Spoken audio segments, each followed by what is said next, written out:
E o que é que deve acontecer aí com a CPI do Paletó daqui para frente? E é para falar sobre esse assunto que está aqui no Jornal do Meio-Dia, o vereador pelo PROS, Dilemário Alencar. Boa tarde, vereador. Boa tarde. Vereador, já se ouviu dizer aí de que teria um cheirinho de manobra dos vereadores que apoiam o prefeito nesta CPI. Agora, a sociedade tem que temer um outro cheiro? O cheiro de pizza? Ou não?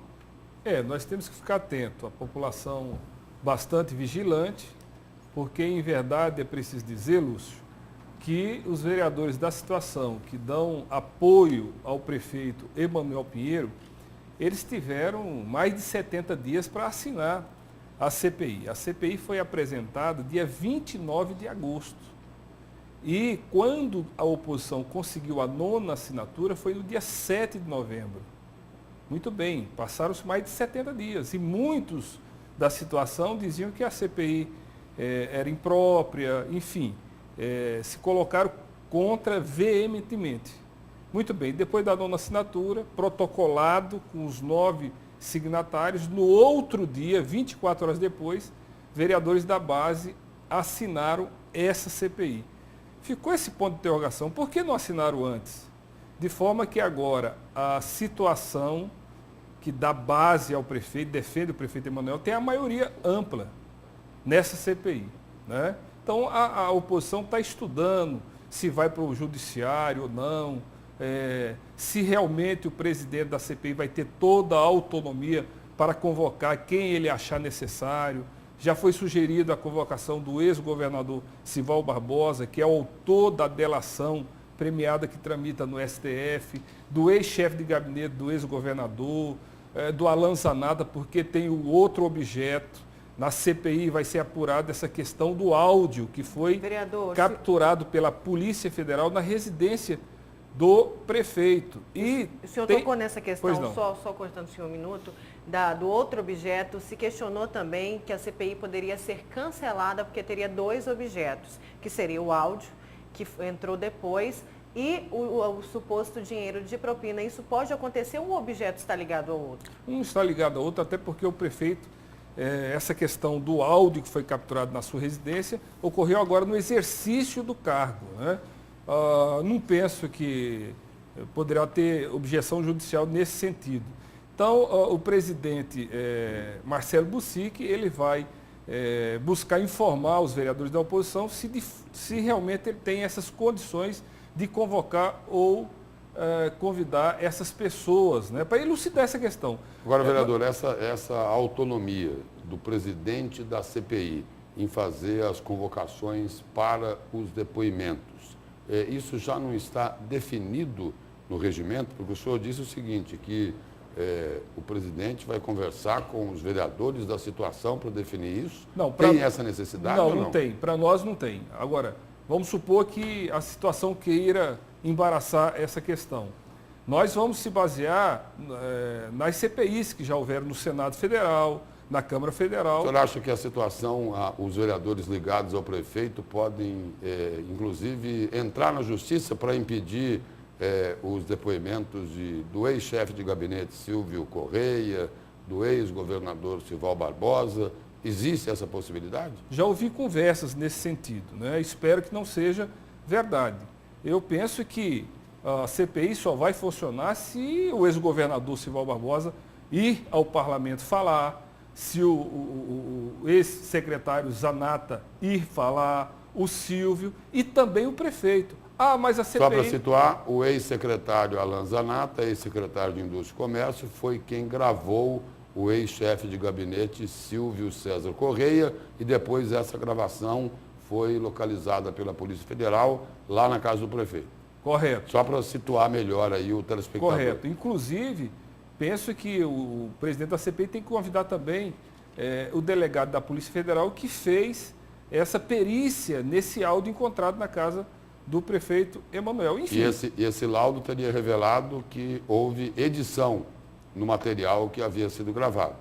Alterando conteúdo, inclusive. Eu ouvi pela imprensa. Então, certamente o presidente da CPI vai requerer oficialmente este laudo. Isso aí é sério. Se houve uma manipulação nesse áudio, isso é sério. Pode ocasionar a chamada obstrução de justiça. Então, eu penso que o presidente vai ter essa autonomia, sim, e nós vamos estar vigilantes, né? Com uma boa assessoria jurídica. Agora, o que nós queremos é que também o prefeito, ao ser convidado, ele vá na Câmara Municipal.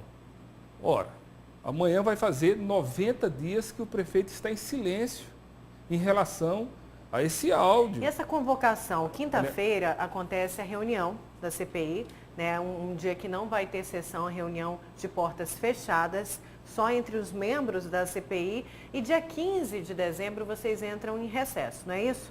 Essa convocação deve ficar para o próximo ano, deve ser mais rápida ainda do que a própria convocação, como o senhor falou, a possível convocação de Silval Barbosa e Silvio Correia? Hoje eu tive uma conversa muito rápida com o presidente da CPI. Ele me informou que vai apresentar um calendário de trabalho para o funcionamento da CPI. Terá 120 dias, vai ter o recesso aí agora no final do ano, mas me parece que termina em abril o prazo dessa CPI. Eu acho que vai ter tempo suficiente para convidar essas pessoas e tentar elucidar. Na verdade, essa CPI, ela tem que funcionar, não virar uma pizza, não virar uma CPI chapa branca. Por isso que a gente conclama a população estar atenta, vigilante. Nós não queremos levantar nenhuma ilação aqui sobre nenhum vereador, mas ela tem que funcionar. A população não aceita mais tantas notícias de corrupção e ficou um ponto de interrogação. Se o prefeito foi flagrado com aquele áudio, né, aquele vídeo, caindo dinheiro dos seus paletós, será que é de propina? Não é. Hoje ele administra um orçamento de mais de 2,2 bilhões de reais. Tem que tirar isso a limpo, porque senão fica uma gestão sob suspeita. Então a CPI terá essa temática, tentar tirar esse ponto de interrogação. Se o prefeito não deve, ótimo.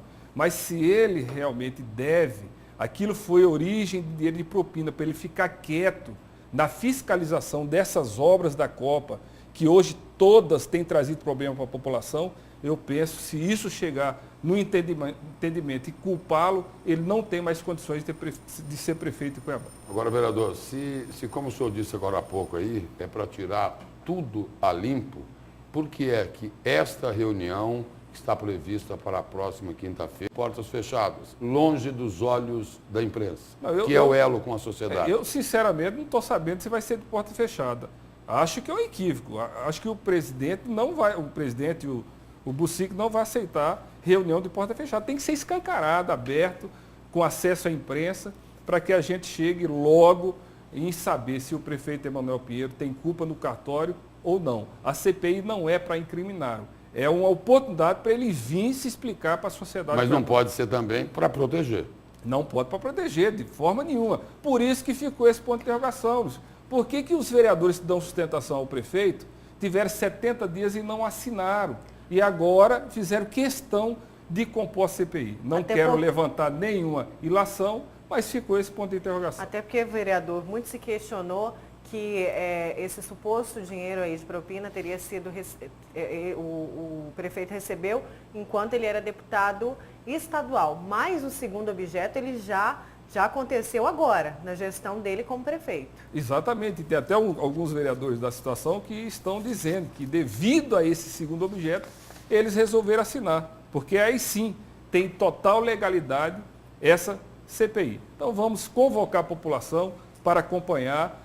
Os vereadores que não fazem parte da comissão não têm direito a voto, mas terão direito a voz nas reuniões da CPI. Eu, particularmente, o vereador Dilemário, vou participar de todas as audiências da CPI, buscando contribuir para que esse fato seja elucidado.